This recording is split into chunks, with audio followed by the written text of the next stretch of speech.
ketika surat An-Nasr turun, idza jaa nasrullahi wal fath, sahabat semua bergembira karena kemenangan besar sudah dicapai.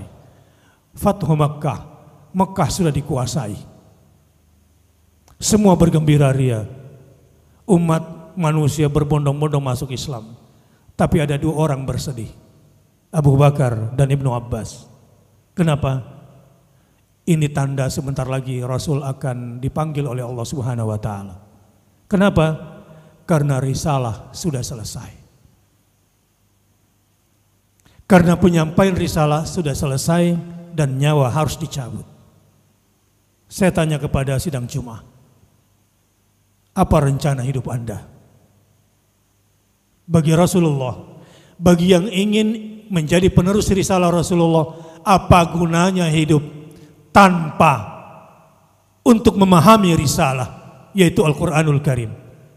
Apa gunanya hidup kalau tidak untuk menyampaikan risalah? Mending cabut saja nyawa saya ya Allah.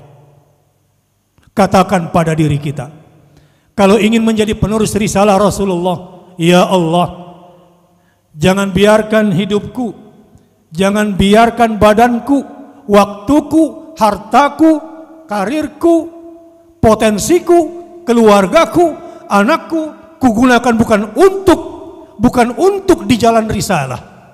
Jadikanlah kami dan keluarga kami sebagai penerus risalah dakwah Rasulullah sallallahu alaihi wasallam.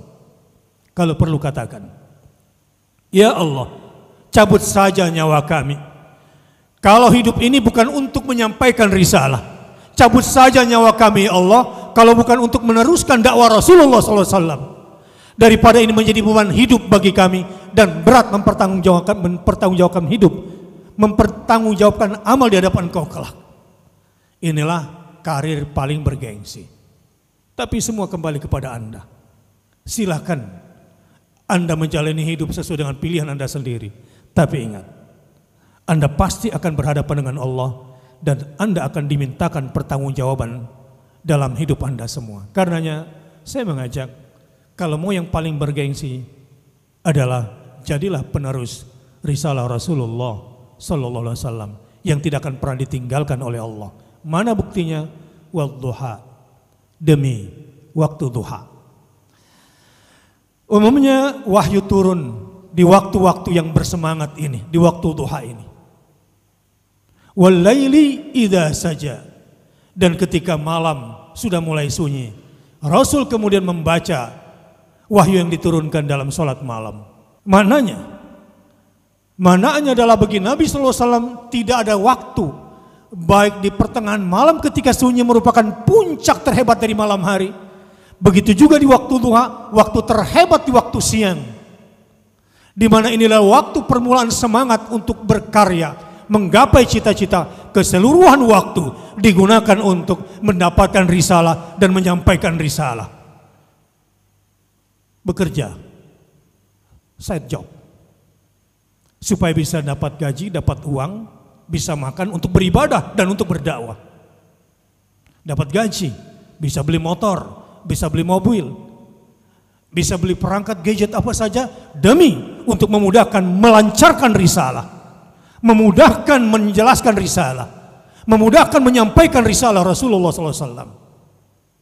Makanya orang yang susah dan kadang tidak yakin dengan doanya adalah orang-orang yang hidupnya keluar dari jalur risalah, tidak menyampaikan balighu anni walau ayah.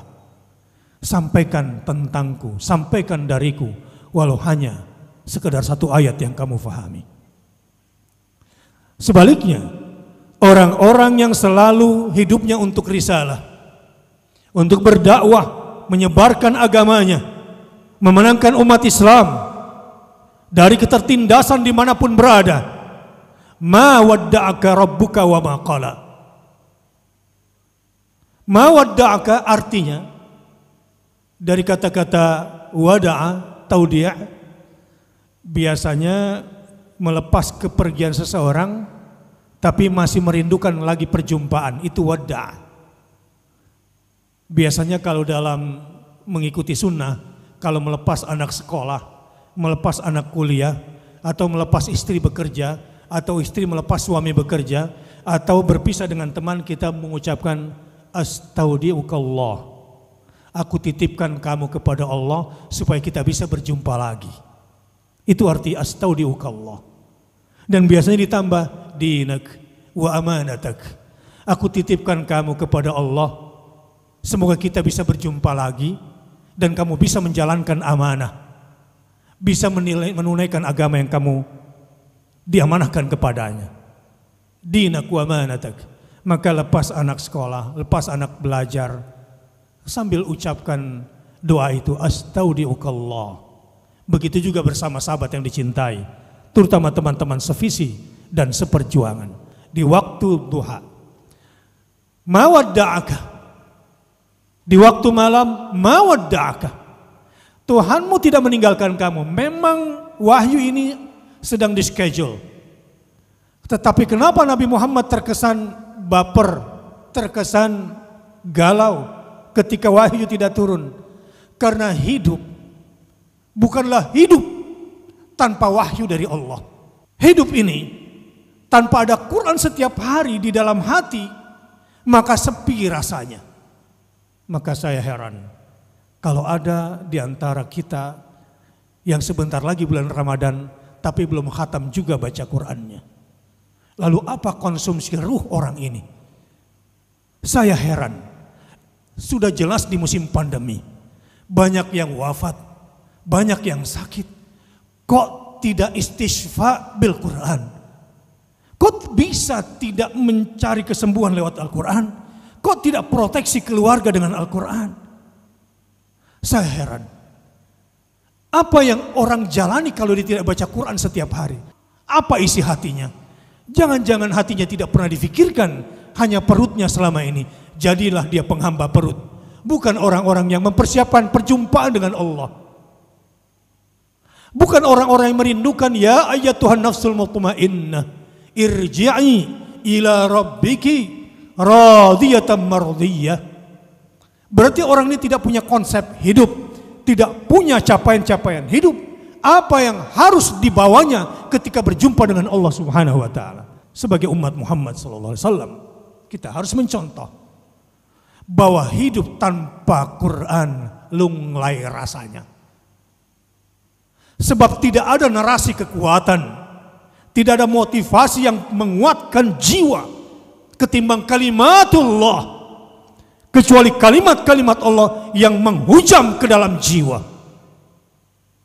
Begitulah orang-orang yang menjadi penerus risalah Rasulullah sallallahu alaihi wasallam. Konsumsi utamanya lebih baik lupa sarapan pagi daripada tidak zikir pagi. Tidak apa-apa enggak makan malam asal sudah zikir sore.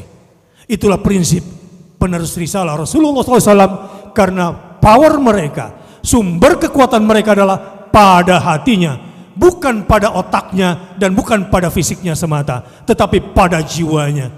Sebab letak kekuatan sesungguhnya adalah pada kalbu ini. Disinilah asy-syaja'ah, keberanian. Keberanian yang sesungguhnya adalah ketika berani bersabar untuk sakit sebentar, demi untuk kebaikan yang panjang lama di akhirat kelak.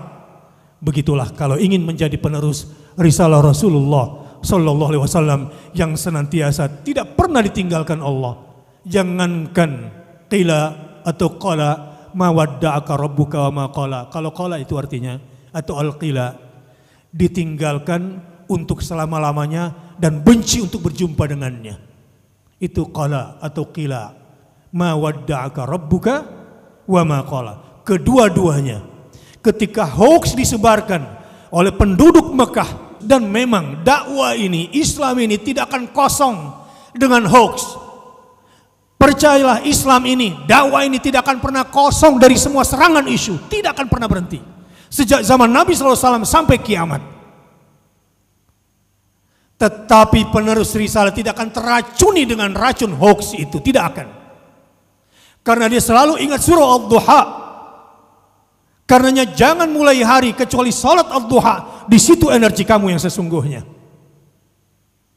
Di situ kekuatan kamu yang tidak akan pernah teracuni oleh narasi apapun, oleh hoax apapun dalam hidupmu. Ma wadda'aka rabbuka wa ma qala. Jangankan ditinggalkan untuk selamanya, apalagi dibenci, ditinggalkan sebentar pun tidak akan. Walal akhiratu khairul laka minal ula. Kesimpulan tafsir ayat ini, yang kamu dapatkan bukan cuma kebaikan dunia, tetapi ada yang lebih hebat, prioritaskan akhirat kamu. Tetapi makna tafsir hadis ini sebetulnya secara ringkas di khutbah Jumat ini, kalau hari ini Anda berjuang di jalan Allah, besok pasti akan mendapatkan yang terbaik. Dan besok kamu mendapatkan kesulitan, sudah disiapkan 2 kemudahan. Besok kamu berjuang lagi di jalan Allah, maka akan mendapatkan nikmat. Dan ketika kamu mendapatkan tantangan, dan itu pasti Allah sudah siapkan 2 kemudahan. Fa inna ma'al usri yusran, inna ma'al usri yusran. Jadi tidak ada kata berhenti, tidak ada kata takut, karena ujung daripada hidup adalah perjumpaan dengan Allah Subhanahu wa ta'ala. Baca Quran yang banyak. Sebentar lagi bulan Ramadan.